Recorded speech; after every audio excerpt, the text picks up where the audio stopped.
乡亲啊，继续来看这个陈时中要选台北市长，早起是来公布伊的这个竞选团队。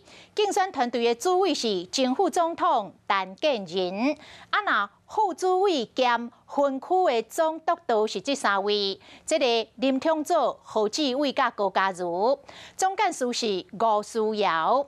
那这个政策小组的总调集人关碧玲，发言人是林楚英甲曾瑞雄。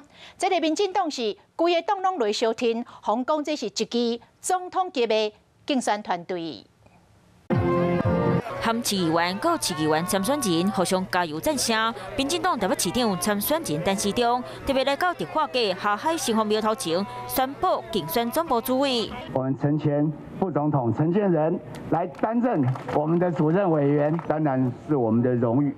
那当然是我们一剂非常强的一个强心针。这一次我出来担任主任委员，最主要的是时中他邀请我，你不再孤独，这道选举我一定卡出来，和你做伙听你好不好？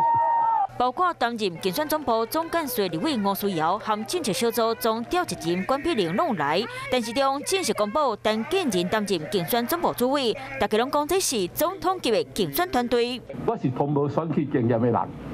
但是我的热情和大家相像，我一定比大家更较打拼，走进各个村里来听听看里民大家的声音。不过，昨在咧交接卫生部长时，陈时中当场有票，防这期违反公务人员行政中立法。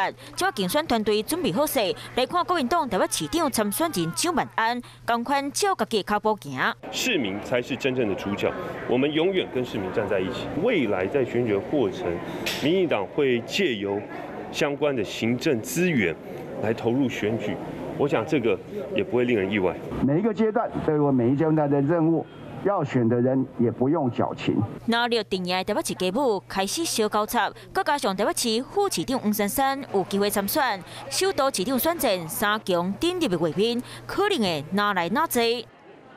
Hello， 大家好，我是乃瑜，要教给大家2个任务。第一个，华视新闻的脸书专页，你按赞了吗？